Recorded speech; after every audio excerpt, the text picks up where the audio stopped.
Salam sejahtera tuan-tuan, puan-puan, baiklah berita sepenuhnya. Musyawarah pertama Dewan Rakyat bagi Parlimen ke-15 yang bermula pada Isnin depan dijangka membincangkan beberapa agenda termasuk usul undi percaya kepada Perdana Menteri Datuk Seri Anwar Ibrahim yang memimpin kerajaan perpaduan.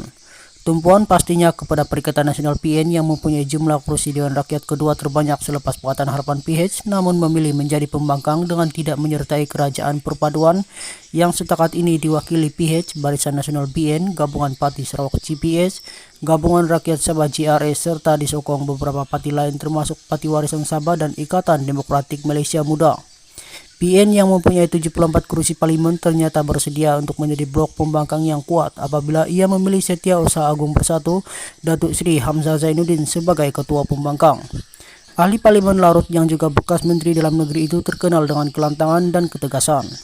Pemilihan Hamzah sebagai ketua pembangkang disifatkan tepat oleh pemerhati khususnya dalam konteks semak dan imbang, memandangkan ini kali pertama negara ditakbir oleh kerajaan perpaduan diketuai oleh PH dengan 82 ahli Dewan Rakyat. Selain itu, ia diperkuat oleh 30 ahli parlimen BNGPS, 22 GRS 6 dan lain-lain parti. Pembentukan kerajaan perpaduan itu disyorkan oleh Yang di-Pertuan Agong Al-Sultan Abdullah Riayatuddin Al-Mustafa Billah Shah selepas pilihan raya umum PRU ke-15 yang lalu menyaksikan parlimen tergantung buat pertama kali dalam sejarah negara apabila tidak ada sebuah parti pun boleh membentuk kerajaan menerusi majoriti muda 112 kursi parlimen. Kerajaan bayangan ketika mengulas akan kemampuan PN selaku blok pembangkang, pensyarah sains politik daripada Universiti Putra Malaysia, Datuk Dr. Jayum Jawan berkata, sebagai gabungan yang pernah mentadbir kerajaan selama kira-kira 2 tahun sebelum ini, PN mampu menjadi pembangkang yang berkesan dalam melaksanakan fungsi semak dan imbang.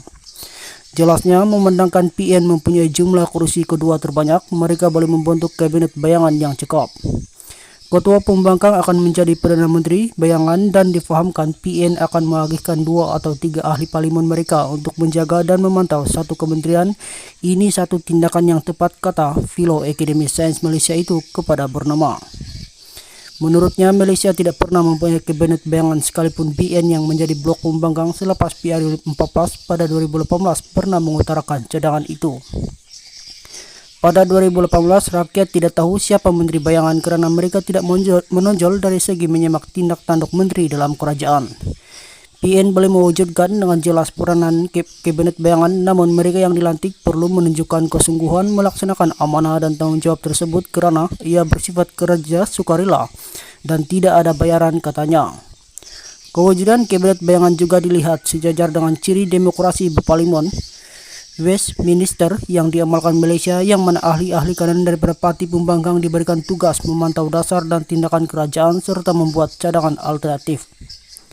Tugas utama mereka, Menteri Bayangan, ialah memastikan dasar itu baik, betul, bermanfaat kepada rakyat selain pastikan menteri dalam kerajaan buat kerja, kerana Menteri Bayangan boleh berdebat dengan menteri yang dibayanginya mengenai isu berkaitan kementerian semasa parlimen bersidang.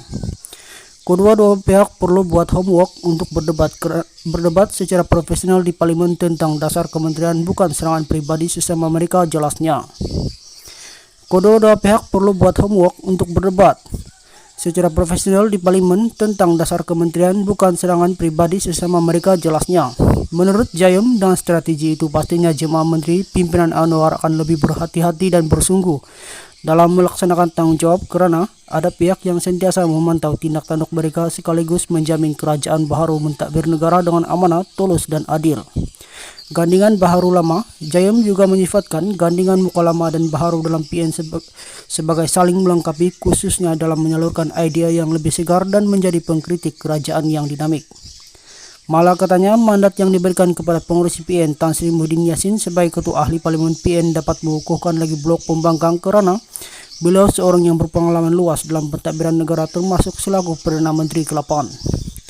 Jayum juga berkata pelantikan Presiden PAS Tan Sri Abdul Hadi Awang yang pernah menjadi Menteri Besar Terengganu sebagai timbalan ketua ahli parlimen PN merupakan gandingan pelengkap kepada Muhyiddin dalam menjadikan PN blok pembangkang berwibawa. PN mempunyai ramai pemimpin berpengalaman dalam kalangan bekas menteri, menteri besar dan exco yang boleh dijadikan panduan oleh muka baharu dalam blok pembangkang untuk bertindak lebih matang, ujarnya.